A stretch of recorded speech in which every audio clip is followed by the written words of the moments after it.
संत हैं तो संस्कार है, संत नहीं होंगे तो संस्कार नहीं होगा। माँ बाप संस्कार दे पाते तो माँ बाप तो ऑलरेडी हैं, कहां दे पा रहे हैं।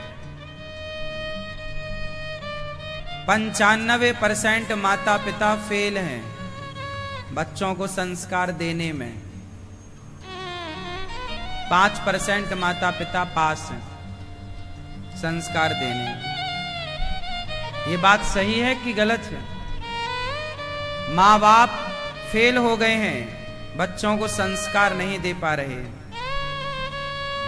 हर माँ बाप चाहते हैं मेरा बेटा संस्कारी हो, चाह कर भी आप नहीं दे पा रहे, फेल हो गए आप। क्यों फेल हो गए जानते हो? क्योंकि हर बात तुम नहीं समझा सकते बच्चों को। जैसे पढ़ने के लिए स्कूल जाना अनिवार्य है, तुम कितने भी पढ़े लिखे हो, बच्चों को जो स्कूल में पढ़ाया जा सकता है वो तुम घर में नहीं पढ़ा सकते। हाँ या ना? बात सही है कि गलत है?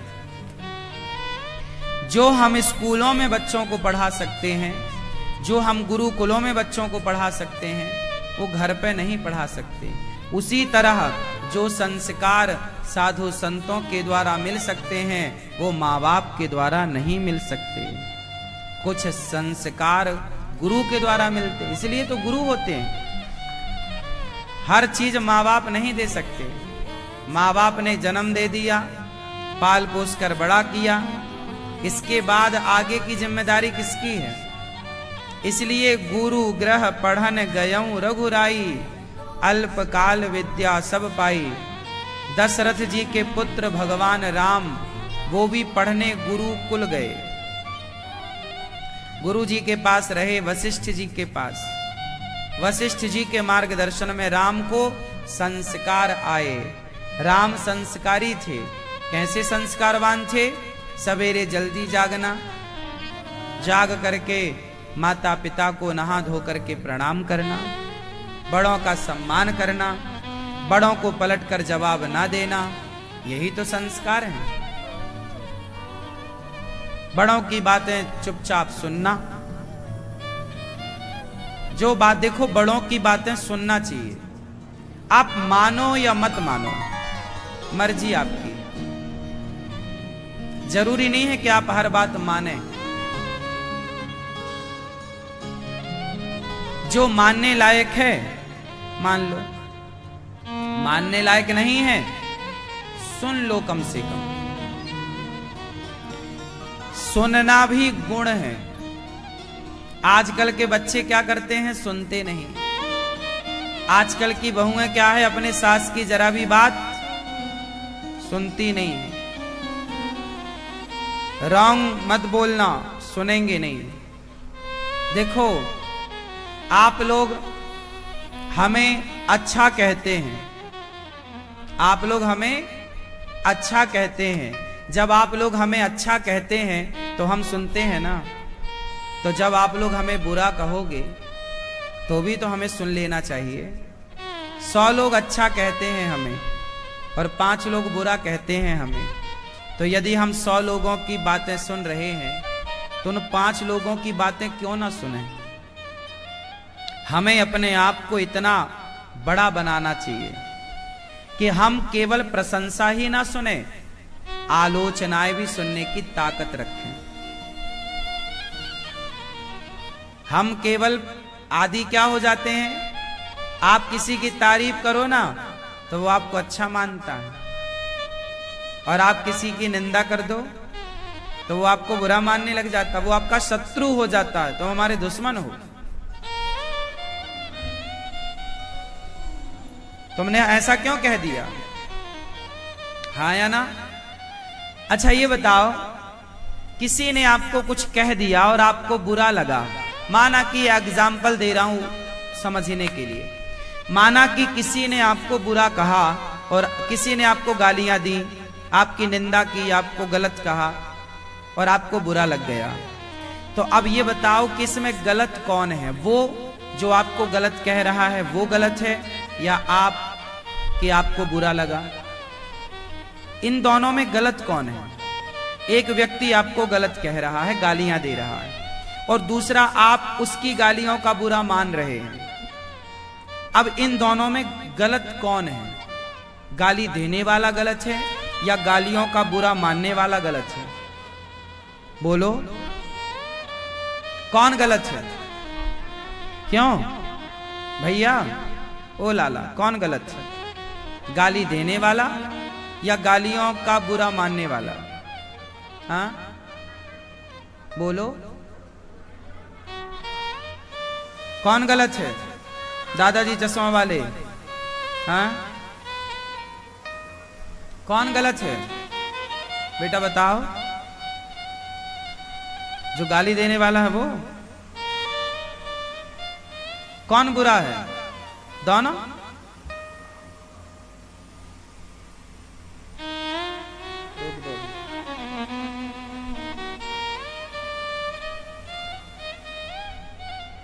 बुरा देखो, गाली देने वाले की कोई गलती नहीं। गाली देने वाले की गलती इसलिए नहीं है क्योंकि वो तो उसका स्वभाव है। भाई कुत्ते का स्वभाव भौंकना है, आपको देखकर कुत्ता भौंके, इसमें कुत्ते की गलती नहीं है, वो तो उसका स्वभाव है। आपके पांव में कांटा चुभ जाए, उसमें कांटे की गलती नहीं है, चुभना उसका स्वभाव है। आपने आग में हाथ डाल दिया, इसमें हाथ जल गया, इसमें आग की गलती नहीं है, आग का तो जलाना स्वभाव है। हाँ या ना?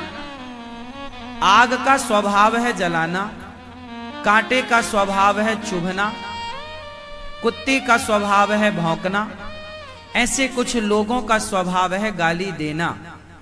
तो वो जो कर रहे हैं वो उनका स्वभाव है, वो उनका संस्कार है। अब आप क्यों बुरा मान रहे हैं ये बताओ आप? कुत्ता आपको देखकर भौंकता है तो क्या बुरा मानते हो? भाई कुत्ते ने हमें भौंक दिया देखकर, उसका स्वभाव, वो अपना काम कर रहा है। इसलिए कोई आपको क्या कह रहा है भौंकने दीजिए, आप अपना काम करते रहिए ईमानदारी से, परवाह मत करिए लोगों की। आप परवाह करते हैं इसलिए परेशान रहते हैं। आप भूल जाते हैं कि वो आचरण उनका स्वभाव है, उनकी फितरत है। इसलिए वो कैसे हैं, हमें क्या करना?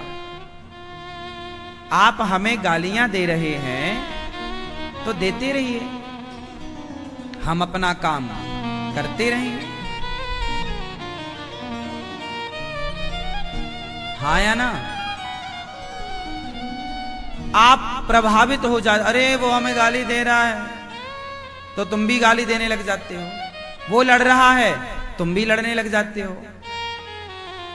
यदि वो लड़ रहा है और तुम भी लड़ने लग गए, वो गालियां दे रहा है और तुम भी देने लग गए, तो फिर उसमें और आप में अंतर रहा क्या? क्या समझदारी है? क्या अंतर है? शंकर जी को भरी सभा में उनके ससुर दक्ष ने गालियां दी, क्या जवाब दिया शंकर जी ने? सारी गालियां सुनते रहे चुपचाप। कौन? भगवान शिव। शिव को लगा कि ससुर जी गालियां दे रहे हैं, इनकी गाली का क्या उत्तर दें? एक बात बताएं, हर जगह बोलना सही नहीं होता। आपको जीवन में इतना ज्ञान हो जाए कि कहां बोलना है, कहां नहीं बोलना, और कितना बोलना है और क्या बोलना है। यदि आपको इतना नॉलेज हो जाए तो यही तो संस्कार है। हर जगह बोलना ये संस्कार नहीं, हर बात पर बोलना ये संस्कार नहीं। बिना विचारे जो करें सो पाछे पछताएं, काम बिगाड़े आपनो जग में होत हंसाएं। बिना विचारे जो करता है वो बाद में पश्चाताप। इसलिए कहता हूं ये दुनिया आपको उकसाती है। ये दुनिया आपको क्या करती है? जैसे हमारे भारत में हमारे न्यूज वाले भाई होते हैं, न्यूज रिपोर्टर, ये क्या करते हैं? ये आपसे सवाल ऐसा पूछेंगे कि आप गुस्से में आ जाओ, और गुस्से में आओगे तो आप बिल्कुल उल्टा जवाब दोगे। फिर वो आपके जवाब को पकड़ लेंगे कि फलाने ने ऐसा कह दिया। वो बात राई का पहाड़ हो जाएगी। कुछ लोग आपको उकसाना चाहते हैं और आप उनके अकॉर्डिंग उकस जाते हैं। जैसे आपकी पड़ोसी भी ये कम न्यूज एंकर नहीं है, पड़ोसन आपकी।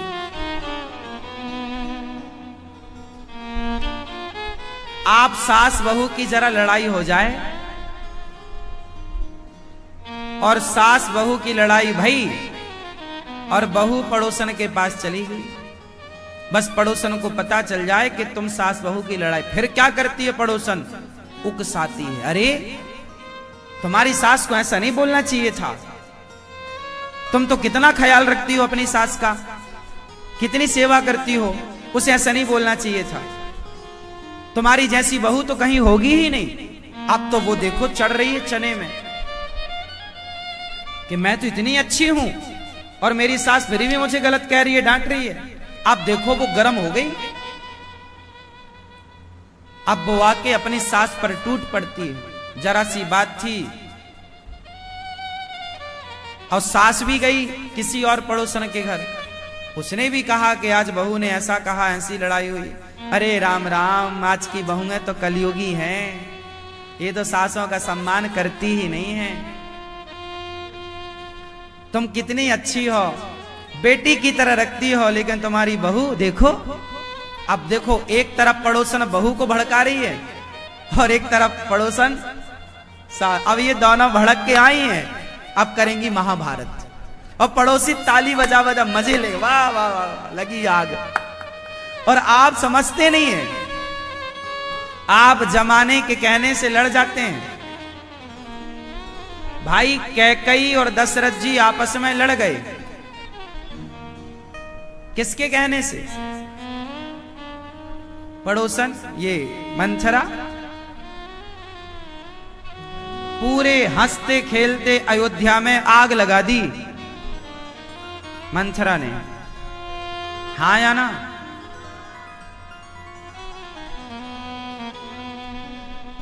आपस में देखो, राम को 14 साल वनवास भेज दिया, सारे अयोध्या वासियों का कितना हाल बेहाल हो गया।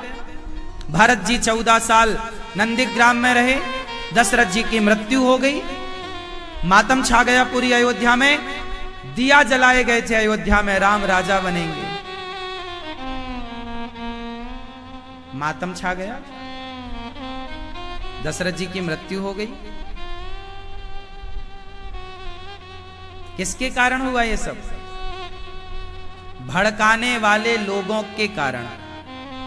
अब वो भड़काने वाले चाहे मंथरा हो, चाहे शकुनी हो, और चाहे आपकी पड़ोसन हो और आपका पड़ोसी हो। घर गृहस्थी में आग लगाना है तो सलाह पड़ोसियों से लो। अपने बसे बसाए घर को उजाड़ना है तो सलाह पड़ोसियों से लो, और अपने घर को बसे बसाए गृहस्थ आश्रम को मधुर बनाना है तो सलाह हमेशा गुरुजनों की लो, श्रेष्ठ जनों की लो, शास्त्रों की सलाह लो, गीता की सलाह लो, पढ़ो शास्त्रों को। घर को समाप्त करना है, गृहस्थी में आग लगाना है तो सलाह लो पड़ोसियों की। ये दुनिया सलाह कैसी देती है? अपने हिसाब से। इसलिए इसलिए हमारे यहां गुरु होते हैं। गुरु मतलब एक अच्छा मार्गदर्शक। लोग कहते हैं ना गुरु क्यों बनाए, बिना गुरु के जैसे माता पिता से बढ़िया आपका कोई मार्गदर्शक नहीं हो सकता।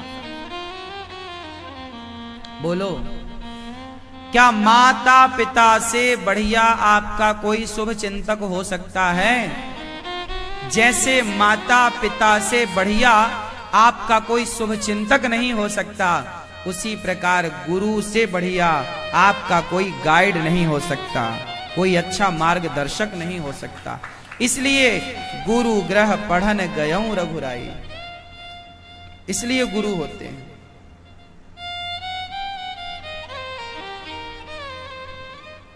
गुरु से ज्ञान लेना चाहिए, गुरु का ज्ञान, जो रास्ता गुरु जी बताएं उस पर चलना चाहिए। श्रद्धा हो, अंधश्रद्धा ना हो। क्या हो? श्रद्धा हो पर क्या ना हो? अंधश्रद्धा। अब श्रद्धा और अंधश्रद्धा में क्या अंतर है, बताओगे आप लोग? श्रद्धा होती है कि गुरु जी ने जो कहा है हमें उस सत्य के मार्ग पर चलना है, अच्छे मार्ग पर चलना है। गुरु के बताए वचनों पर, शास्त्रों के बताए वचनों पर चलना है, ये तो है श्रद्धा। पर जो होती है अंधश्रद्धा, उस अंधश्रद्धा के कारण क्या होता है? नुकसान होता है। जैसे अभी कल हाथरस में सत्संग चल रहा था, तो वहां भगदड़ हुई, 100 से अधिक लोग लगभग मारे गए। क्यों मारे गए?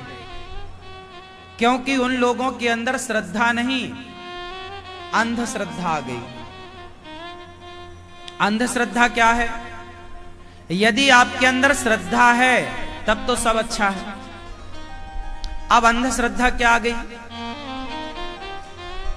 कि हमारे गुरुजी जहां से गए हैं, गाड़ी जहां से गई है, उस गाड़ी के टायर के नीचे की धूली हमें मिल जाए। अब उस धूली को पाने ऐसी भीड़ दौड़ी गुरुजी के चरणों की धूली पाने के लिए कि एक दूसरे के ऊपर गिर गए, वहां हादसा हो गया। गुरु में श्रद्धा हो, परंतु गुरु के वचनों का पालन ही उनकी रज है, उनकी धूल है। गुरु के पांव की धूल माथे पे लगाने से कल्याण ना होगा, गुरु के बताए मार्ग पर चलने से कल्याण होगा। लोग समझते नहीं, व्यर्थ में बेवजह इतने निर्दोष लोग अपनी जान गवा बैठे। बड़ा दुखद हादसा हुआ, इतनी माताएं, इतने पुरुष, इतने बच्चे जिंदगी से हाथ धो बैठे। इससे क्या हुआ? अब समाज में एक गलत मैसेज चला गया कि देखो सत्संग करने गए थे, मर गए। अब बदनाम कौन हो गया? सत्संग बदनाम हो गया। अब आप सत्संग में जाओगे तो तुम्हारे बच्चे कहेंगे लो सत्संग में गए थे तो वे लोग मर गए।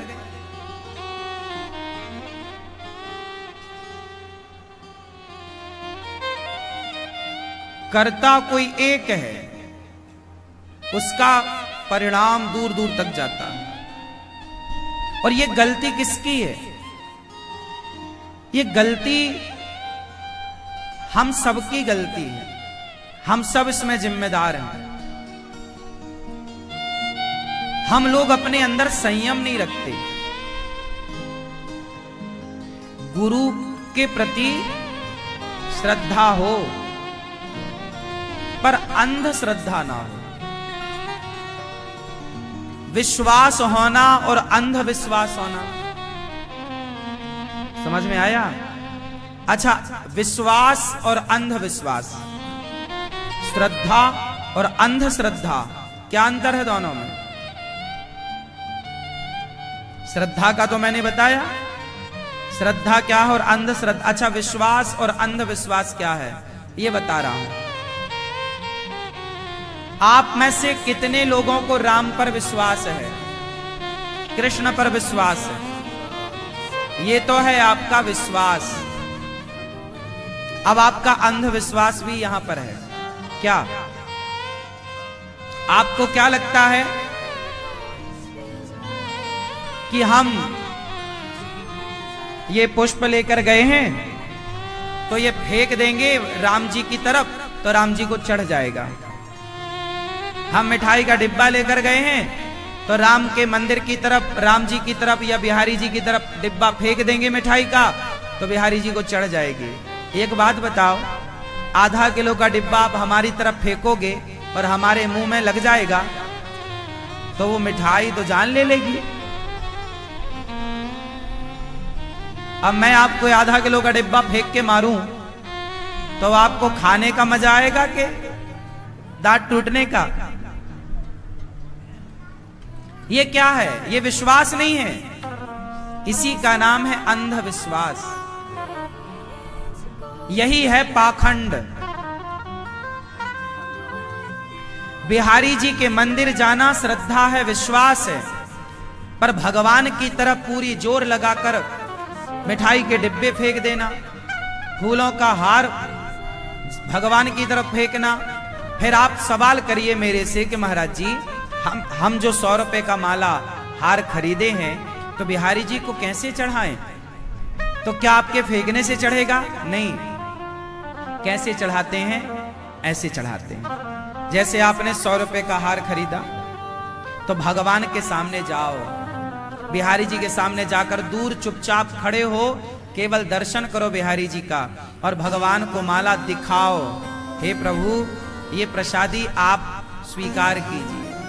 ऐसा भाव बनाओ, इमेजिन करो, इमेजिन, ऐसा भाव बनाओ, कल्पना करो कि हम भगवान जी को माला पहना रहे हैं, ऐसा भाव बनाओ। माला तो है पर अब आपका पहुंचेगा क्या? भाव पहुंचेगा। भाव बनाओ कि हम बिहारी जी को माला पहना रहे हैं, भाव बनाओ कि हम लड्डू का भोग लगा रहे हैं और भगवान खा रहे हैं, माला स्वीकार कर रहे हैं। और फिर जब माला स्वीकार कर लें भगवान तो बस वो माला भगवान की कृपा दृष्टि पड़ गई ना, अब वो माला वो प्रसादी बन गई। अब आप उसे समर्पित करके इस तरह माथे से लगाइए और वो सबको बांटिए, वो प्रसाद है, वही प्रसाद। दृष्टि पड़ गई ना उसमें, भगवान की दृष्टि पड़ जाना। जैसे कहते हैं ना गंगा नहा ना पाओ तो केवल गंगा का दर्शन कर लो, दर्शन का पुण्य है। यमुना जी नहा ना पाओ तो केवल दर्शन कर लो, दर्शन का पुण्य है। उसी तरह भगवान को आप प्रसाद समर्पित कीजिए, भगवान की दृष्टि पड़ जाने से भगवान उसे स्वीकार कर लेते हैं। आप लोगों ने ये अंधविश्वास बना रखा है कि फेंको। अरे भाई फेंकोगे? एक मैया, मैंने पिछली बार बताया, एक मैया आई, 5 रुपए का सिक्का निकाला और गौरी गोपाल भगवान की तरफ जोर से मारा, फेंका। अब वो तो चढ़ा रही है पैसा, पर कैसे चढ़ा रही है? पास में दान पात्र रखा, उसमें नहीं डाला, 5 रुपए का सिक्का उठाया और जोर से भगवान जी की तरफ मारा तो भगवान के जाके वो सिक्का नाक में लगा, यहां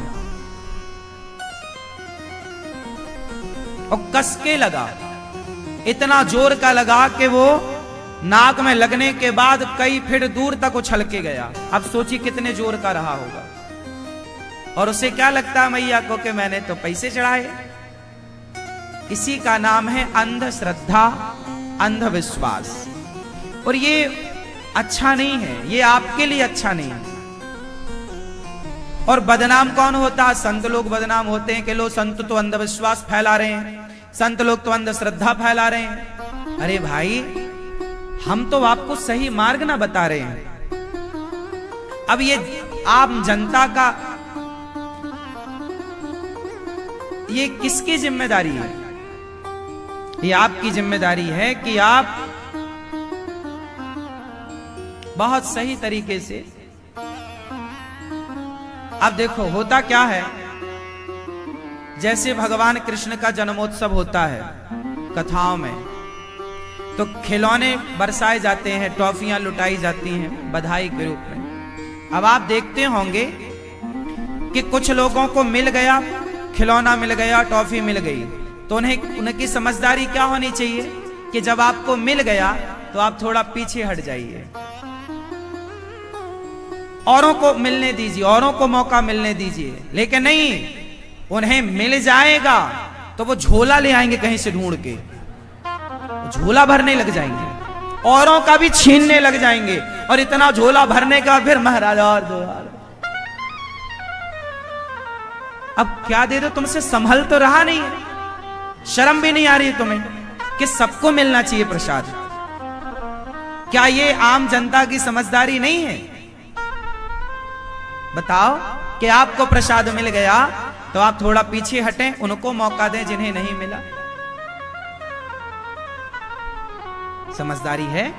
परंतु लोग चढ़ जाते हैं एक दूसरे के ऊपर, और इसी में कई बार हादसे होते हैं। तो जब हादसा हुआ तो सवाल पूछे जाते हैं कि भाई आपने क्या व्यवस्था की? भाई व्यवस्था कितनी भी अच्छी करो, पर ये व्यवस्था हम सबकी व्यवस्था है, हम सब एक दूसरे का ख्याल रखें। लोग ऐसे भागते हैं, क्यों ऐसे क्यों भागते हो? आराम से चलो, जहां लोग ज्यादा हैं आराम से चलो, भगदड़ ना मचाओ।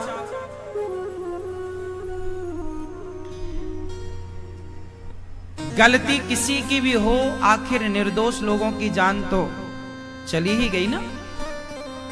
इसलिए आने वाले समय के लिए मैं आप सबसे प्रार्थना करूं कि कभी भी देखो, आज के इस युग में सत्संग तो वैसे हो ही कम रहे हैं, और जो हो रहे हैं यदि उनमें भी सावधानी ना रखी जाए, ऐसी दुर्घटनाएं घटेंगी तो आने वाले टाइम पे सत्संगों पे पाबंदियां लग जाएंगी।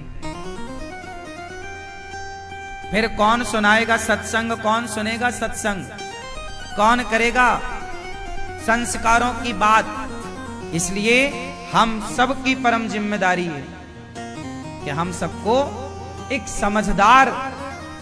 समझदारी का परिचय देना चाहिए, विश्वास रखना चाहिए, अंधविश्वास नहीं, श्रद्धा रखनी चाहिए, अंधश्रद्धा नहीं।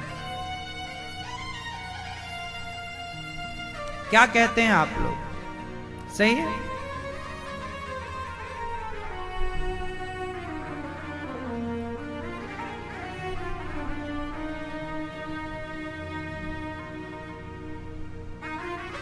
लोगों को समझ नहीं, जरा सी भी समझ की बहुत कमी है। आप लोगों के अंदर श्रद्धा है, लेकिन कई बार आप सब जानकर भी अनजाने बने रहते हैं। अब जैसे लोग आते हैं, कहते हैं महाराज जी आशीर्वाद दीजिए, आशीर्वाद दिया गया, नहीं महाराज जी आशीर्वाद दीजिए। कैसा आशीर्वाद? लोगों को लगता है कि जब सिर में हाथ रखेंगे तो ही वो आशीर्वाद होगा। नहीं, यही है अंधश्रद्धा, यही हो गया अंधविश्वास। आशीर्वाद का मतलब क्या है? आशीर्वाद का मतलब है कि जब आप अपने गुरुजनों की सेवा करते हैं, उनके वचनों पर चलते हैं। मैंने कहा कि आप सत्य बोलो और आप सत्य बोलने लग गए। मैंने कहा कि आप शराब मत पियो और आपने शराब छोड़ दिया, तो आपने मेरे कहने से शराब छोड़ दिया और आप सही जीवन जीने लग गए। तो मेरे रोम रोम से अपने आप आशीर्वाद आप तक पहुंच जाएगा। आपको मांगना नहीं पड़ेगा कि नहीं जी आशीर्वाद दो। आप माँ बाप की सेवा करते हो ना, तो माता पिता के रोम रोम से बच्चों के लिए क्या निकलता है? फिर आशीर्वाद मतलब यही नहीं कभी यहां से ऐसा कुछ निकले। आशीर्वाद आप लोगों ने टीवी पे देखा होगा ना, ऐसे यहां से कुछ निकलता प्रकाश, आप उसे मानते ही आ जाइए आशीर्वाद, ऐसी ये नहीं है, ये सब तुम्हारा अंधविश्वास है। आशीर्वाद क्या है? हम अपनी माँ की सेवा करेंगे ना, उन्हें पेट भर भोजन कराएंगे, उनकी बात मानेंगे, तो उनके रोम रोम से 24 घंटे आशीर्वाद निकलेगा तुम्हारे लिए। हाँ या ना? आशीर्वाद की भीख नहीं मांगनी पड़ती। आप तो गुरुजनों की सेवा करो, आप राष्ट्र की सेवा करो, अपने आप तक आशीर्वाद पहुंच जाएगा, आपको मांगना नहीं पड़ेगा।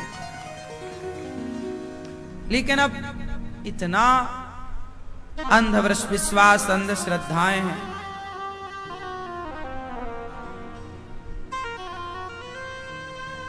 हाथरस में जो हादसा हुआ सत्संग में, उनके परिजनों को भगवान उस दुख को सहने की शक्ति प्रदान करे, यही भगवान से मंगल कामना है। और उन सत्संग में गए, हादसा का शिकार हुए उन सभी भक्तों के लिए भगवान से प्रार्थना है कि जो उस हादसे में मृत्यु हुई, भगवान सबको अपने चरणों में स्थान प्रदान करें। यही मंगल कामना कर सकते हैं हम सब लोग, और आप सबको सावधान कर सकते हैं कि श्रद्धा और अंधश्रद्धा दोनों को पहचानना सीखो। विश्वास और अंधविश्वास दोनों में अंतर करना सीखो। मैं बिल्कुल अंधश्रद्धा, अंधविश्वास के खिलाफ हूं। ना मैं अंधश्रद्धा रखता हूं, ना अंधविश्वास रखता हूं। यथार्थ जो वास्तविक है, गुरु भी इंसान है, गुरु भगवान नहीं है। गुरु को भगवान मानने की गलती आप करते हो, ये भी आपकी गलती है। गुरु यदि भगवान होते तो फिर गुरु ही होते, फिर भगवान का अस्तित्व ना होता। बताओ, गुरु मार्गदर्शक है ईश्वर तक पहुंचाने के। अच्छा बताओ, आप बताओ अपनी बुद्धि से, गुरु और भगवान ये दोनों एक हैं कि अलग अलग हैं? जोर से। गुरु का काम क्या है? बोलो। गुरु का काम है, गुरु का काम क्या है? पंडित जी शादी कराते हैं। आप एक लड़की हो, आप एक लड़का हो, आप दोनों का भी कोई संबंध नहीं है, पर पंडित जी मंडप के नीचे आते हैं, मंत्र पढ़ते हैं और आप दोनों का विवाह करा देते हैं। आपने मांग भर दी, उसने आपको पति के रूप में स्वीकार कर लिया, अग्नि के फेरे हो गए। अब बताओ, पंडित जी ने क्या कराया? एक लड़की को जो कल तक उस लड़के को नहीं जानती थी, एक लड़के को जो कल तक उस लड़की को नहीं जानता था, दोनों का संबंध करा दिया और सदा के लिए करा दिया। और वो पंडित जी आपका संबंध करा के चले गए और आप उस संबंध में आखिरी सांस तक रहे। हाँ या ना? हाँ या ना? जोर से। उसी तरह गुरु का काम है कि भक्त और भगवान का संबंध करा देना, सदा के लिए तुम्हारा भगवान से संबंध हो जाए, इसके बाद हमारा काम खत्म। आपका भगवान से संबंध हो जाए, उसके बाद हमारा काम, मतलब गुरु का काम खत्म। भक्त का भगवान से संबंध हो जाए, बस इतनी गुरु की भूमिका है। लेकिन आप लोग आजकल तो हमारे देश में ये स्थितियां हैं, ये हमारे गुरुजी, ये हमारे गुरुजी, ये हमारे गुरुजी, तुम्हारे गुरुजी गलत, तुम्हारे गुरुजी गलत, हमारे गुरुजी सही। ये चलता, आपस में चेला लड़ जाते हैं, तेरे गुरुजी ऐसे, मेरे गुरुजी ऐसे। अब तुम गुरु को नेता बना दिए, पार्टियां बना दिए कि भाई ये हमारी पार्टी का, ये हमारी। भाई गुरु की भूमिका सिर्फ इतनी है, इससे ज्यादा गुरु की भूमिका क्या है? बताओ, मंडप के नीचे पंडित जी आते हैं, ब्याह करा देते हैं, आगे की फिर पूरी जिम्मेदारी आपकी उस आदमी के संग अच्छे से रहना है कि नहीं, उस महिला के संग अच्छे से रहना है कि नहीं। अब रहो ना रहो, तो गुरु का काम क्या है? गुरु का काम है मंत्र देना, मंत्र के द्वारा उस परमात्मा से आपका संबंध स्थापित करा देना। अब आप जानो और आपके भगवान जाने। एक आस्था के तौर पर, श्रद्धा के तौर पर, चूंकि गुरु जी ने संबंध कराया है, इस भाव से सदा लोग गुरु की वंदना करते हैं, पूजते हैं, गलत नहीं है। चूंकि मार्ग दिखाया गुरु ने है, इसलिए गुरु का आदर होता है, सम्मान होता है और होना भी चाहिए। यहां कहा गया कि अब देखो एक बात बताओ, आपका संबंध गुरुजी ने किससे कराया? उत्तर दो, भगवान से। चलो अब आगे का पाठ समझते हैं। एक दिन कमरे में गुरुजी बैठे थे और तभी भगवान आ गए। तो भगवान आए और गुरुजी बैठे हैं, तो अभी गुरुजी अकेले थे, अब भगवान भी आ गए। क्योंकि गुरुजी भी भक्त हैं, तो उनकी भक्ति से प्रसन्न होकर भगवान आए। तो अब कमरे में हो गए दो, एक हो गए भगवान और एक हो गए गुरु। अब आया चेला, अब तीसरा कौन आया? चेला आया, और चेले ने देखा अरे गुरु भी और भगवान भी। अब वो कंफ्यूज हो गया कि पहले प्रणाम किसे करें, पहला प्रणाम किसे करें। अब आप बताओ कि वो पहला प्रणाम किसे करे, भगवान को या गुरु को? बोलो, किसको करे, क्यों करे?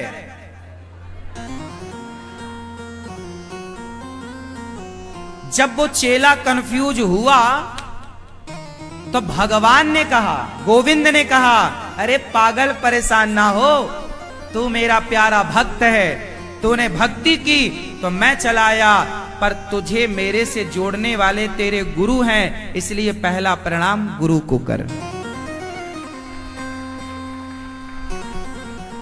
पहला प्रणाम किसने कराया? भगवान ने। तो भगवान खुद कहते हैं कि गुरु बिन भव निधि तरय न कोई, गुरु के बिना तुम्हारा कल्याण ना होगा। पर गुरु को भगवान ना मान लो। अब कुछ लोग इस दोहे का क्या करते हैं कि गुरु गोविंद दोऊ खड़े काके लागू पाए, बलिहारी गुरु आपने गोविंद दियो बताए। तो कुछ लोग गोविंद को भूल जाते हैं और बस गुरु गुरु गुरु गुरु गुरु गुरु गुरु गुरु गुरु गुरु गुरु। कुछ लोग तो गुरु गुरु की माला जपते हैं, गुरु गुरु गुरु गुरु गुरु गुरु गुरु गुरु गुरु गुरु गुरु गुरु गुरु गुरु गुरु गुरु गुरु। यही है अंधविश्वास, यही है अंधश्रद्धा। अरे गुरु जी ने कहा है, जो मंत्र दिया है उस मंत्र का जाप करो। गुरु जी ने मंत्र दिया है, श्रीमन्नारायण श्रीमन्नारायण जपो।